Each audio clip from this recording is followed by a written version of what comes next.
இருக்கிற அனைவருக்கும் என்னுடைய மனமார்ந்த நன்றிகள்.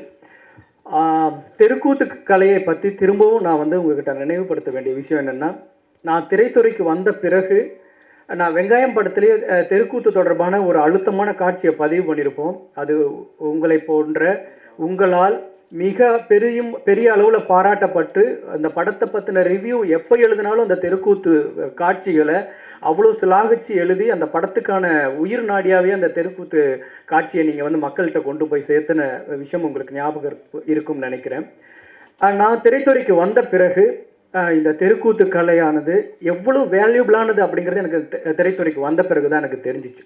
ஏன்னா நம்ம சினிமாவில் வந்து ஒவ்வொரு டிபார்ட்மெண்ட்டுக்கும் நம்ம ஒரு 10 பேர் நம்ம உதவியாளர்கள் வச்சுருப்போம்.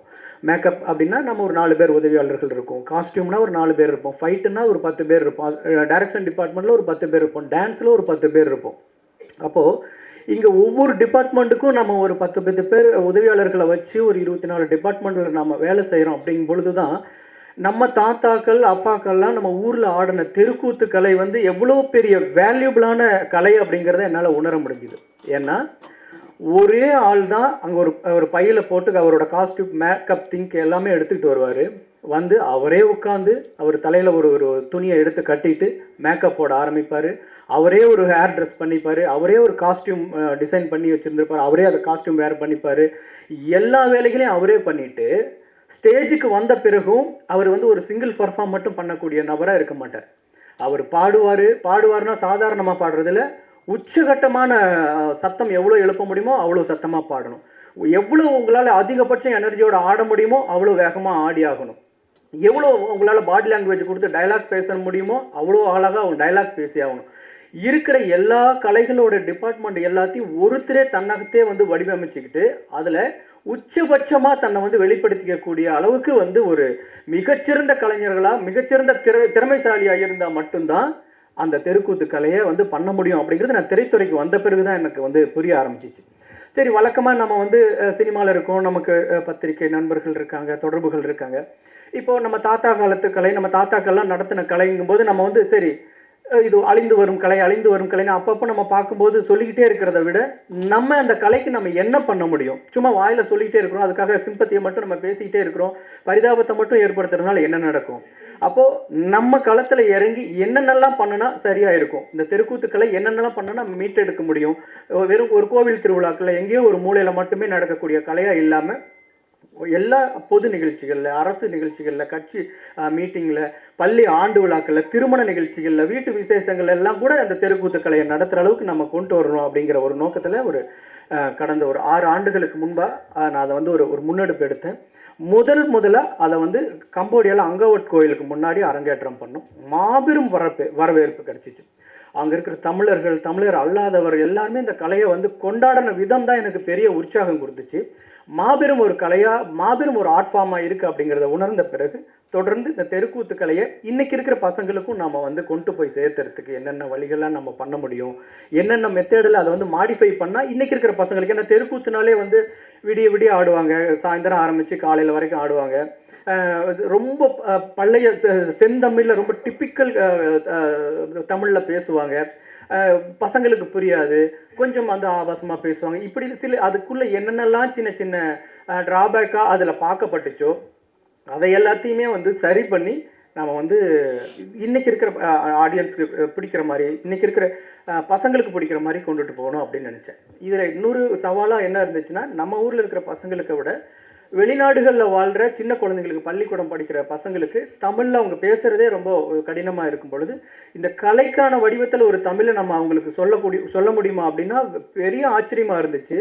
சாதாரணமாக அவங்களுக்கு தமிழை கற்றுக் கொடுக்குறத விட கலையின் மூலமாக தமிழ் கற்றுக் கொடுக்கும்போது ரொம்ப அழகாக, ரொம்ப ஈஸியாக அவங்க வந்து அந்த மொழியை வந்து அடாப்ட் பண்ணிட்டாங்க, ஈஸியாக பேச ஆரம்பித்தாங்க. அப்போது தொடர்ந்து அந்த பசங்களுக்கு பிடிக்கக்கூடிய வகையில் அந்த கலையோட வடிவத்தை சின்னதாக மாற்றி அந்த லென்த்தை குறைச்சி, அப்புறம் எனக்கு இருந்த ஒரு சின்ன சிக்கல் என்னென்னா, காலமாக வடநாட்டு கதைகளையே தெருக்கூத்தில் நம்ம பேசிகிட்டு இருக்கிறோமே, ஏன் தமிழர்களுக்குன்னு கதையே இல்லை அப்படின்னா, சும்மா நீங்கள் சங்க இலக்கியங்கள்லாம் ஒரு சும்மா டச் பண்ணால் போதும், நீங்கள் ஒரு நாளைக்கு 20 கதைகளை, பெரிய கதைகளே, சினிமாக்கான கதைகளையே எடுக்கலாம். புறநானூரில் இதெல்லாம் இல்லாத கதைகளே, சங்க இலக்கியங்கள் இல்லாத கதைகளே இல்லை.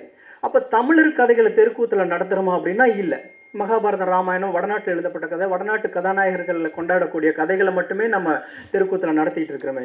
தமிழர்களுக்குன்னு கதை இல்லையா அப்படின்னு தேட ஆரம்பித்தா நீங்கள் அப்படி ஒரு சீட்டு கட்ட உருவனை சரசரன்னு கொட்டுற மாதிரி ஒரு வள்ளல்கள் அப்படிங்கிற ஒரு கான்செப்டில் எடுத்தால் கிட்டத்தட்ட 10-15 கதாநாயகர்களை வந்து ஒரு வாரத்துக்குள்ளே உருவாக்குற அளவுக்கு தமிழர்கள் வாழ்வியலில் தமிழர்களோட வரலாற்றில் கதைகள் இருந்துச்சு. அப்போது ஒட்டு மொத்தமாக நம்ம எடுக்கக்கூடிய தெருக்கூத்தில் தமிழர்களோட வாழ்வியலை பேசலாம். தமிழர்களோட வாழ்வியலை பேசுறதுக்கு எவ்வளோ இருக்கும்பொழுது ஏன் நம்ம வந்து ஒரே வந்து மகாபாரத ராமாயணம் மட்டும் பேசிகிட்டு இருக்கணும்? அதுவும் மக்களுக்கு பயன்படக்கூடிய அளவில் தமிழர்கள் வாழ்வியலை பேசக்கூடிய கலையாக மாற்றி நம்ம மக்களுக்கு தமிழர்களுடைய கலை, தமிழர்கள் தான் வந்து கூத்து கலைஞர்களை வேடமிடுறாங்க, பார்வையாளர்களை உட்காந்துருக்கவங்க முழுக்க தமிழர்கள். அப்போ ஏன் கதைகள் மட்டும் தமிழர்களோட கதையாக இருக்கக்கூடாது அப்படின்ட்டு முழுக்க நடத்தக்கூடிய கதைகளை தமிழர்களோட கதைகளை உருவாக்கி அதை நடத்தும் பொழுது மிகப்பெரிய வரவேற்பு கிடைச்சிச்சு. அப்போது இதை தொடர்ந்து ஓகே நம்ம போயிட்டுருக்கோம், ஒரு ட்ராவலில் போயிட்டுருக்கோம் அப்படிங்கும் பொழுது இதுக்கு பெரிய அளவில் எங்கே அங்கீகாரம் கிடைக்குமா அப்படின்னு காத்துட்டு இருக்கும் பொழுது நமக்குன்னு ஒரு ஏங்கிக்கிட்டு இருந்த ஒரு ஒரு பறவைக்கு ஒரு கடலில் பறந்துக்கிட்டு இருக்கிற எங்கேயாவது ஒரு ஆலமரம் கிடைக்குமா, மரம் கிடைக்குமா அண்டலான் அப்படின்ட்டு பறந்துட்டு இருக்கிற ஒரு பறவைக்கு ஒரு பெரிய ஆலமரம் கிடைச்ச மாதிரி டிஎன்எஃப் அப்படிங்கிற ஒரு மிகப்பெரிய வலிமையான உயரிய நோக்கமுடைய ஒரு அமைப்பு இதுக்கு கை கொடுத்துச்சு. என்னென்னா டிஎன்எஃப் வந்து அமெரிக்க வாழ் தமிழர்கள் மத்தியில் மிக பிரபலமான ஒரு அமைப்பு. இங்கே இருக்கக்கூடிய மாணவர்களுக்கு இங்கே இருக்கக்கூடிய அதை பற்றி ஒருங்கிணைப்பாளர்கள் வந்திருக்காங்க, நிறைய சொல்லுவாங்க. அந்த அமைப்பின் மூலமாக இதை பண்ணுறது அப்படின்னு முடிவான பிறகு அவங்க கொடுத்த ஒத்துழைப்பில் எனக்கு பெரிய உற்சாகம் கிடைச்சிது. இது சாதாரணமாக நம்ம பண்ணி நிறுத்தக்கூடிய ஒரு இடமா இல்லாமல் உலக மக்களோட கவனமே ஒட்டுமொத்த கலைக்கும் ஒரு டேர்னிங் பாயிண்டாக, ஒரு திருப்பு முனையாக இருக்கக்கூடிய அளவுக்கு பிரம்மாண்டமாக பண்ணிடணும் அப்படிங்கிற மாதிரியான ஒரு எண்ணம் அவங்களும் எனக்கு வந்து நீங்கள் இப்படி பண்ண முடியுமா அப்படின்னு கேட்கும்போது கண்டிப்பாக பண்ணலாம் சார், நானும் அப்படி ஒரு மாற்றத்துக்காக தான் காத்துட்ருக்கேன், அடித்தா வந்து உலகமே திரும்பி பார்க்குற மாதிரி இருக்கணும் அப்படிங்கிற மாதிரியான ஒரு என்னோட வேண்டுகோளை கொடுத்துருந்தேன். அவங்களும் அதுக்கு வந்து ரொம்ப அழகாக வந்து எல்லா விதமான ஏற்பாடுகளும் பண்ணி ரொம்ப சிறப்பாக ஒரு வெளிநாடுகளில் போயிட்டு ஒரு 300-400 பேரை ஒருங்கிணைக்கிறதுங்கிறது நம்ம இங்கேருந்து பார்க்குறதுக்கு சாதாரணமாக இருக்கலாம்.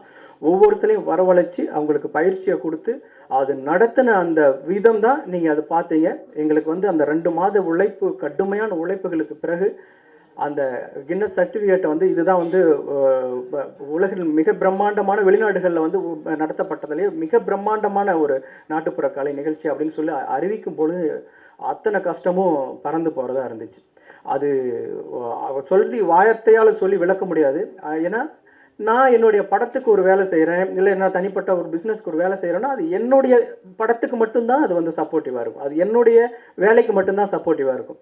ஆனால் இடையில் நான் இந்த தெருக்கூத்து கலைக்காக பண்ணின இந்த விஷயங்கள் எல்லாமே ஒட்டு மொத்தமாக இந்த ஆர்ட் ஃபார்முக்கே ஒரு சப்போர்ட்டிவாக மாறி இருக்கு. அப்படிங்கும்போது நான் இந்தியா வந்த பிறகு இங்கே இருக்கக்கூடிய கலைஞர்களோட ஒப்பீனியன், அவங்களுடைய மகிழ்ச்சியான வார்த்தைகளை கேட்கும்போது எனக்கு அவ்வளோ சந்தோஷமாக இருந்துச்சு. இங்கே இருக்கிற ஏன்னா உங்களுக்கு தெரியும், கூத்தாடினாலே நம்ம ஊரில் சினிமாக்காரனை திட்டுறதுக்கே கூத்தாடிங்கிற வார்த்தையை சொல்லி தான் திட்டுவாங்க. கூத்தாடினாலே ஒரு கெட்ட வார்த்தை மாதிரி சொல்லிக்கிட்டு இருந்த ஒரு ஒரு பழக்க வழக்கம் இருந்துச்சு நம்ம ஊரில்.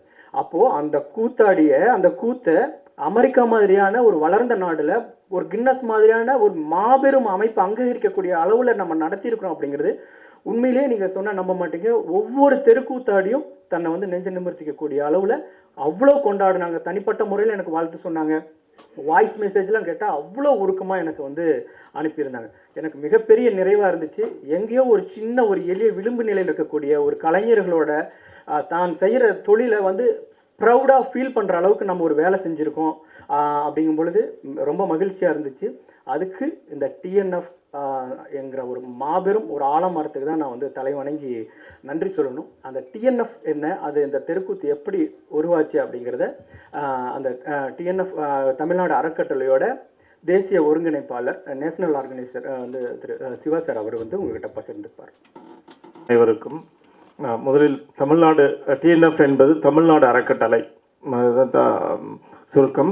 50 வருடங்களுக்கு முன்பு 1974 பால்டிமோரில் தொடங்கப்பட்டது. நான் 5 பேரால் இன்று ஒரு 30க்கும் மேற்பட்ட சாப்டர்ஸ் யூஎஸில் இருக்குது. வருஷத்துக்கு கோடிக்கணக்கான ரூபாய்கள் முழுவதும் அங்கே கலெக்ட் பண்ண பணம் முழுவதும் தமிழ்நாடு மக்களுக்கு, பின்தங்கிய மக்களுக்கு சேவை புரிவதே நோக்கம். அதில் 4 கோல். ஒன்று, kids education and women's empowerment in underprivileged area and health and hygienic, நான்காவது rural development. இதுதான் 4 pillars. ஸோ இது 50 வருடங்கள் பெரியவர்களால் சிறப்பாக செயல்பட்டு வர்றது. அது 50வது வருடம் முத்தாய்ப்பாக இருக்கணும் அப்படிங்கிற ஒரு நோக்கத்தோடு சிகாகோவில் வந்து நடத்தலாம் அப்படின்னு சொல்லிட்டு முடிவெடுக்கப்பட்டது 3 வருடங்களுக்கு முன்பு. இது 2019வது ஆண்டு 10வது உலக தமிழ் ஆராய்ச்சி மாநாடு வந்து சிகாகோவில் நாங்கள் தான் நடத்தினோம். அது கிட்டத்தட்ட தன்னார்வ தொண்டர்கள் 5000க்கும் மேற்பட்ட தொண்டர்கள் நடத்தப்பட்ட அதே குழு இப்போதுமே வந்து பண்ணோம். இந்த ஈவெண்ட் நோக்கம், பொன்விழா நோக்கம் வந்து ஏதாவது ஒரு காரணம் இருக்குன்னு 3 கோல். நம்மளுடைய தமிழர் பண்பாடு எப்போதுமே நேற்று, இன்று, நாளை, இது எப்போதுமே நம் மனதில் இருக்கும். ஸோ இந்த 50 வருடங்களாக கட்டி காத்து வந்த தலைவர்களுக்கும் தொண்டர்களுக்கும் ஒரு நன்றி நவிழல் விழாவாகவும், அங்கு உள்ள அடுத்த தலைமுறையினர்கள் வந்து அவங்க வந்து நம்ம ஊருக்கு கனெக்டிங் வித் த ரூட்ஸ். ஆக்சுவலாக நம்மளுடைய கிராமங்கள், என்னுடைய கிராமம், எல்லாருடைய கிராமங்களுக்கும் அடுத்த தலைமுறையினரை வந்து ஒரு தொடர்பு ஏற்படுத்தி கொடுக்கணும். ஏன்னு கேட்டிங்கன்னா வந்து அங்கே உள்ளவங்களுக்கு வந்து லீவ் அங்கே வந்து என்ன பண்ணோம், போர் அடிக்கும் அப்படின்னு சொல்லிட்டு இருப்பாங்க. ஆனால் நமக்கு வந்து ஒரு பின்னாடி நம்ம ஒரு 50 வருஷத்துக்கு அப்புறம் வந்து நம்ம சார்பில் வந்து நமக்கு என்ன பிடிக்குதோ நம்மளுடைய கிராமங்களுக்கு நம்ம சார்பில் வந்து ஏதாவது பண்ணணும்னு நினச்சாச்சுன்னா வந்து அந்த கிட்ஸுக்கு, நம்மளுடைய குழந்தைகளுக்கு இங்கே ஒரு தொடர்பு ஏற்படுத்தி கொடுக்கணும். ஆக்சுவலாக அது 2வது கோல். 3வது வந்து பார்த்தீங்கன்னா இந்த ஈவெண்ட்டில் வரக்கூடிய வந்த ப்ராஃபிட்ஸ், ஆக்சுவலாக வந்து நெட் ப்ரொசீட்ஸ், அது எல்லாமே வந்து ஒரு ஃபிக்ஸ்ட் டெபாசிட்டில் வந்து போட்டு அதில் வர்ற இன்ட்ரெஸ்ட்டை வச்சு இன்னும் ஒரு 100 ஆண்டுகளுக்கு வந்து தமிழக மக்களுக்கு பின்தங்கிய குழந்தைகள் ப்ளஸ் பெண்களுக்கு வந்து ஒரு கல்வி தமிழ்நாடு அறக்கட்டளை வந்து ஃப்ரீயாக கொடுக்கறது கிடையாது. பட் ஸ்கில் டெவலப்மெண்ட்டு தான் வந்து மீன் கொடுக்கறதுக்கு பதிலாக மீன் பிடிக்க கற்றுக் கொடுக்கறது தான் வந்து 50 வருஷமாக பண்ணிகிட்ருக்கோம். ஆக்சுவலாக இந்த 3 நோக்கங்கள், உயரிய நோக்கங்கள், இது வந்து சக்ஸஸ்ஃபுல்லாக வந்து நிறைவேறிடுச்சு. இதில் பார்த்தீங்கன்னா வந்து டைரக்டர் அவர்கள் பார்க்குறப்ப வந்து இந்த தெருக்கூத்து பற்றி பேசுகிறப்ப வந்து பார்த்தீங்கன்னா இதில் ஒரு கலை, நம்ம 50வது தமிழ்நாடு அறக்கட்டளையின் பொன்விழா ஆண்டில் ஒரு கலையை நிமிர்ந்து நிப்பாட்டுவதற்கும் வந்து ஒரு முயற்சியாகவும், இது சார்ந்து இருக்கக்கூடிய நூற்றுக்கணக்கான ஆயிரக்கணக்கான பின்தங்கிய மக்களுக்கு வந்து பெரிய ஒரு புது வாழ்வு கிடைக்கும் ஆக்சுவலாக அப்படிங்கிற ஒரு உயரிய நோக்கத்தோடும் வந்து இந்த கலை எடுத்து பண்ணோம். ஸோ 300க்கும் மேற்பட்ட அங்கே உள்ள கிட்ஸ், பாதிக்கும் மேற்பட்டவர்கள் வந்து கிட்ஸ் தான், ஸ்கூல் கிட்ஸ் தான் வந்து பண்ணாங்க. இதுக்கு ட்ரெஸ்ஸஸ்லாம் வந்து கிட்டத்தட்ட ஒரு 300 ட்ரெஸ்ஸஸ் மேலே வந்து இங்கே தான் தைச்சிட்டு போனால் ஒரு ட்ரெஸ்ஸஸ்லாம் வந்து பார்த்தீங்கன்னா வந்து 8000 10,000 ரூபா வரைக்கும் 35 ஃபேமிலி பின்தங்கிய மக்கள் வந்து இதை ஏற்படுத்தி அங்கே ஷிப் பண்ணி பண்ணோம். ஸோ அப்படி ஒரு நிகழ்வில் வந்து பார்த்திங்கன்னா ஒரு கின்னஸ் ரெக்கார்டு கிடைச்சிது. அப்படிங்கிறப்போ வந்து ஒரு கலைக்கு வந்து ஒரு அங்கே உள்ள மக்கள்லாம் ரொம்ப பெருமையாக வந்து ஃபீல் பண்ணுறாங்க. இன்றைக்கி ஈவெண்ட் முடிஞ்சு கிட்டத்தட்ட 3 வாரம் ஆகுது, இன்றைக்கி வந்து ஆடிட்டு தான் இருக்கிறாங்க ஆக்சுவலாக வந்து. ஸோ மிக சந்தோஷம் ஆக்சுவலாக வந்து. ஸோ இதுதான் தமிழ்நாடு அறக்கட்டளை நோக்கம் ஆக்சுவலாக வந்து. ஸோ ஐயா ராஜரத்னம் ஐயா வந்து ஐஏஎஸ் ஆஃபீஸர் இங்கே உள்ள சார். ஸோ ராஜரத்னம் சார் வந்து சொல்லுவாங்க தமிழ்நாட்டில் என்ன பண்ணிகிட்டு இருக்கிறோம் தமிழ்நாடு அறக்கட்டளைன்னு சுருக்கமாக. அனைவருக்கும் வணக்கம். என்னோடய பேர் ராஜரத்னம். அரசாங்கத்தில் வேலை பார்த்த பிறகு, ஓய்வு பெற்ற பிறகு இந்த அறக்கட்டளையில் தமிழ்நாடு அறக்கட்டளையினுடைய தலைவராக இருக்கின்றேன். இப்பொழுது தெருக்கூத்துனா நம்ம பிள்ளைகளுக்கே பல பேருக்கு தெரியாது. ஆனால் இந்த கலையை எடுத்துகிட்டு போய் அமெரிக்காவில் இருக்கின்ற பிள்ளைகளுக்கு ஒரு கிட்டத்தட்ட 2 மாத காலம் பயிற்சி கொடுத்து அவர்கள் மேடையில் ஆட வைத்தது உண்மையிலேயே பாராட்டுக்குரியது. நான் திரு டைரக்டர் அவர்களை மனமாற பாராட்டுகின்றேன். மிக மிக நான் நேரடியாக பார்த்தேன். நானும் சிகாகோ போயிருந்த அந்த கான்ஃபரன்ஸில் கலந்து கொள்வதற்காக. இந்த ஆட்டத்தை பார்க்கும் பொழுது அரங்கம் நிரம்பி இருந்தது. கிட்டத்தட்ட 300 பேர். அந்த 300 பேர் வேண்டிய குடும்பங்கள் வந்தாலே போதும். இருந்தாலும் அந்த அரங்கம் வந்து 4000 பேர் கொள்ளக்கூடிய அரங்கம். அந்த அரங்கம் முழுமையாக நிரம்பி இருந்தது. மிக நன்றாக இருந்தது. அனைவருமே பாராட்டினார்கள். எனவே அந்த அளவிற்கு இந்த கலையை தமிழ்நாட்டுக்கு வெளியே எடுத்து சென்ற பெருமை டைரக்டர் அவர்களுக்கு பொருந்தும். அதற்காக மீண்டும் அவர்களை பாராட்டுகின்றேன். ரெண்டாவது, அவர் ஏற்கனவே சொன்ன மாதிரி தமிழ்நாடு அறக்கட்டளை இங்கே சென்னையில் கீழ்ப்பாக்கில் அலுவலகம் இருக்குது. ஏற்கனவே அவர் சிவா சொன்னது மாதிரி 1974 ஆரம்பித்து 50 ஆண்டுகளாக தொடர்ந்து நடைபெற்று கொண்டிருக்கின்றது. கடந்த 6 ஆண்டுகளாக நான் வந்து தலைவராக இருக்கின்றேன். அதுக்கு முன்னாடி பல தலைவர்கள் இருந்திருக்கின்றார்கள். இப்போது இதற்கு முன்னாடி நமக்கு போதிய நிதி இல்லை. இப்போ தான் ஒரு 3-4 ஆண்டுகளாகத்தான், அதாவது 17 ஆண்டுகளுக்கு 17க்கு பிறகு தான், 2017க்கு பிறகு தான் நமக்கு நிதி ஓரளவு அமெரிக்காவிலேருந்து வர ஆரம்பித்திருக்கின்றது. அமெரிக்காவில் கிட்டத்தட்ட 1500 லைஃப் மெம்பர்ஸ் இருக்காங்க தமிழ்நாடு அறக்கட்டளையில். அவர்கள் கொடுக்கின்ற நிதி போக ரெகுலர் டோனர்ஸ் இருக்காங்க. அவங்க கொடுக்கின்ற நிதியெல்லாம் அவர்கள் நமக்கு கலெக்ட் பண்ணி இங்கே அனுப்புகிறாங்க. நம்ம தமிழ்நாடு அறக்கட்டளை வந்து governed by the foreign regulation act. தெரியும், எஃப்சிஆரியை பற்றி தெரியும் உங்களுக்கு. இப்போ ரொம்ப ஸ்ட்ரிக்டாக அதை ஃபாலோ பண்ணுறோம். அவங்க அனுப்புகிற பணத்தை நமக்கு டெல்லிக்கு வந்துடும். டெல்லியில் ஸ்டேட் பேங்க் கிளைக்கு வந்துடும். அங்கேருந்து இங்கே ஒரு சென்னையில் ஒரு பேங்க்கில் நாங்கள் கணக்கு வச்சுருக்கோம். அந்த கணக்குக்கு மாற்றிடுவோம். மாற்றின பிறகு தமிழ்நாட்டில் 38 மாவட்டம் இருக்குது. இந்த 38 மாவட்டத்துக்கும் அந்த தொகையை பிரித்து ஒவ்வொரு மாவட்டத்திற்கும் ஒரு தொகையை போட்டுருவோம். வருஷம் அங்கேருந்து வருகின்ற தொகை. சென்ற ஆண்டு எங்களுக்கு டல்லஸ் மாநிலத்தில் கான்ஃபரன்ஸ் நடந்தது. கிட்டத்தட்ட ஒரு 6 கோடி ரூபா போன வருஷம் வந்தது நமக்கு. அந்த பணத்தை அப்படியே பிரித்து ஒவ்வொரு மாவட்டத்துக்கும் போட்டோம். இந்த வருஷமும் அதே தொகை கொடுப்பதாக சிவா அந்த தலைவர் இப்பொழுது வீரா என்று இருக்கின்றார், இவர்கள்லாம் ப்ராமிஸ் பண்ணியிருக்காங்க. அந்த தொகை வந்ததுன்னா அதை பிரித்து ஒவ்வொரு மாவட்டத்துக்கும் போட்டுருவோம். இப்போ இந்த தொகை வந்த பிறகு அது ஃபிக்ஸட் டெபாசிட் கார்பஸ் ஃபண்டு. அந்த கார்பஸ் ஃபண்டுலேருந்து பணத்தை எடுக்க முடியாது. அதுலேருந்து வருகின்ற இன்ட்ரெஸ்ட்டை எடுத்து ஒவ்வொரு ஆண்டும் ஒரு திட்டம் நிறைவேற்றுகிறோம். இப்போதைக்கு தமிழ்நாட்டில் 99 பள்ளிக்கூடம் இருக்குது. 99 அரசு பள்ளிகளை தேர்ந்தெடுத்து, குறிப்பாக கிராமப்புறத்தில் இருக்கின்ற பள்ளிகளை தேர்ந்தெடுத்து, அந்த பள்ளிகளில் படிக்கின்ற ஏழை எளிய மாணவர்களுக்கு மிகவும் குறிப்பிட்டு சொல்ல வேண்டுமானால் ஸ்லோ லேர்னர்ஸ், மெல்ல கற்கும் மாணவர்களுக்கு தனியாக ஆசிரியர்களை அமர்த்தி அந்த மெல்ல கற்கும் மாணவர்களுக்கு தேவையான உதவிகள் எல்லாம் செய்து அவர்களை படிக்க வைத்து ரெகுலர் கிளாஸஸில் சேர்த்து விடுறோம். அதுதான் இப்போ செய்துட்ருக்கோம். இந்த திட்டத்தின் மூலம் ஒரு வருஷத்துக்கு 6000 ஸ்டூடெண்ட்டை ட்ரெயின் பண்ணுறோம். இந்த வருஷம் 5843 பேர் படிக்கிறாங்க அந்த அகாடமிக் பிரிட்ஜ் கோர்ஸில். இது 99 ஸ்கூலில் நடக்குது. 140 டீச்சர்ஸ் இதுக்காக நாங்கள் அப்பாயின்ட் பண்ணியிருக்கோம். இது அரசினுடைய அனுமதி பெற்று அரசு பள்ளி நடக்கின்ற நேரத்திலேயே நமது ஆசிரியர்களும் மாணவர்கள் சொல்லிக் கொடுப்பார்கள். இவர்களை பயிற்றுவித்து இந்த மாணவர்கள் எப்படி இருப்பாங்கன்னா, பல மாணவர்களுக்கு 8வது படிக்கின்ற மாணவர்களுக்கு ஏபிசி எழுத தெரியாது, ஏபிசி சொல்ல தெரியாது, ஆனால் சொல்ல தெரியாது. அது மாதிரி மாணவர்கள் எல்லாம் நம்மளுடைய ஏபிசி வகுப்பில் சேர்ந்து அவர்களுக்கு சொல்லிக் கொடுத்து அதில் ஒரு 100 மாணவர்கள் நம்மிடம் படித்தார்கள் என்றால் இன்றைக்கு இருக்கின்ற நேரையில் ஒரு 30லேருந்து 35 மாணவர்கள் நல்ல மதிப்பெண்கள் பெறுகின்ற அளவுக்கு உயர்ந்து விடுகின்றார்கள். மற்ற மாணவர்கள் ஓரளவுக்கு பயிற்சி இன்னும் அதிகமாக பயிற்சி கொடுக்க வேண்டிய ஒரு சூழ்நிலை இருக்கின்றது. தொடர்ந்து செய்து கொண்டிருக்கின்றோம். இந்த நல்ல காரியம் செய்வதற்கு நமக்கு உதவி செய்கின்ற தமிழ்நாடு அறக்கட்டளை உறுப்பினர்கள், அமெரிக்காவில் வாழ்கின்ற தமிழர்களுக்கு நான் தமிழ்நாட்டு மக்களின் சார்பாக, குறிப்பாக ஏழை மாணவர்கள் சார்பாக நன்றியை தெரிவித்துக் கொள்கின்றேன்.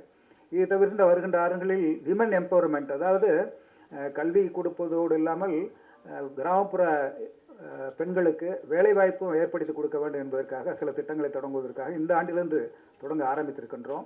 அந்த திட்டம் நல்ல முறையில் நடக்கும் என்று நான் எதிர்பார்க்கின்றேன்.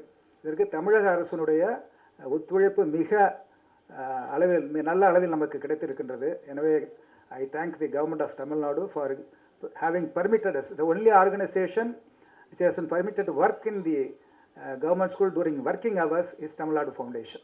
அதனால் அதற்காக நான் நன்றியை தெரிவித்துக்கொள்கிறேன். நன்றி, வணக்கம். இதில் பிரபா அப்படிங்கிற ஒரு திரைப்படத்தில் இப்போ சமீபத்தில் ஸ்டேட் அவார்டில் வந்து செலக்ட் ஆன படம். அதில் வந்து ஒரு முக்கியமான கதாபாத்திரம் பண்ணியிருக்காரு. அது அவருடைய தயாரிப்பாளராக வந்திருக்காரு. ஒரு சிறந்த கலைஞர். மீண்டும் அதே மாதிரி தான் நம்ம இந்த தெருக்கூத்து கலைக்கு எல்லாரும் சேர்ந்து டிஎன்எஃப் வீரா சார், சிவா சார் இவங்கெல்லாம் சேர்ந்து கொடுத்த அந்த உற்சாகமும் இவங்க மாதிரி ராஜேந்திரன் சார் மாதிரியான ஆட்கள் ஒரு பெரிய யானை மாதிரி உள்ளே வந்து ஒருங்கிணைக்கிறதுக்கு வந்த அந்த ஒருங்கிணைப்பும் மிகப்பெரிய ஒரு அங்கீகாரத்தை தெருக்கூத்து கலைக்கு வாங்கி கொடுத்துருக்கு. அப்படிங்கும்போது அதை நான் உண்மையிலேயே உங்ககிட்ட பகிர்ந்துக்கிறதுக்கு எனக்கு அவ்வளோ சந்தோஷமாக இருக்குது. யூஎஸில் போய் பண்ணிட்டு வந்துட்டு நம்ம மக்கள் இங்கே சந்திக்கும்போது குறிப்பாக அங்கே என்ன இவங்க பார்த்துக்கிட்ட விஷயம் 2 மாதம் வந்து இவர் வீட்டில் தான் தங்கியிருந்தேன். ஒரு உதாரணம் சொல்லணும் என்னென்னா, நான் வந்து 4 நாள் ஆகுது. சார் வீட்டில் ஒரு நாய் இருக்குது அன்புன்னு சொல்லிட்டு, அது நான் படுத்திருந்த இடத்த விட்டு வராமல் இன்னும் அந்த இடத்தையே நான் இருப்பேன்னு நினச்சி அழுதுகிட்டு இருக்கு. நான் வீடியோ காலில் பார்த்தா பேசுகிறேன், கண்ணீர் சொட்டுது. சும்மா ஒரு உதாரணத்துக்கு சொல்கிறேன். ஒரு வாயில்லாத ஜீவன் கூட அந்த அளவுக்கு பாசமாகிற அளவுக்கு என்னை அவ்வளோ பக்குவமாக நடத்தினாங்க. நான் அங்கே அவ்வளோ கனெக்ஷனோட நான் அங்கே இருந்தேன். அவ்வளோ எனக்கு வந்து ஒரு பிடிமானம் அந்த ஊரில் எனக்கு கிடைச்சிது. அந்த 300 குடும்பமும் எனக்கு கொடுத்த உற்சாகம், அந்த கலைக்கு 300 குடும்பம் அதில் வேடமிட்டாங்க. 3000க்கு மேற்பட்டவர்கள் பார்வையாளராக வந்தாங்க. கண்டிப்பாக ஒரு 30,000க்கு மேற்பட்டவர்கள் இந்த தெருக்கூத்தை பற்றி பேசியிருப்பாங்க. அது ஒரு 3 லட்சம் பேரை போய் சேர்ந்துருக்கும் அப்படிங்கிற ஒரு நம்பிக்கை இருக்கும் பொழுது கண்டிப்பாக எப்படி பரதநாட்டியம், சிலம்பாட்டம்லாம் உலகம் முழுக்க பரவிட்டு இருக்கோ, இன்னும் ஒரு 2-3 வருஷத்தில் இந்த தெருக்கூத்துக்களையும் உலகம் முழுக்க எல்லா நாடுகள்லையும் நடத்தக்கூடிய அளவுக்கு ஒரு பிரம்மாண்டமான வரவேற்பை பெறும் அப்படிங்கிற நம்பிக்கை இந்த கின்னஸ் மூவ்மெண்ட்லேருந்து எங்களுக்கு கிடைச்சிருக்கு. அதை ஏற்படுத்தி கொடுத்த டிஎன்எஃப்க்கும் ஒருங்கிணைப்பாளர்கள் அனைவருக்கும் என்னுடைய மனமார்ந்த நன்றி.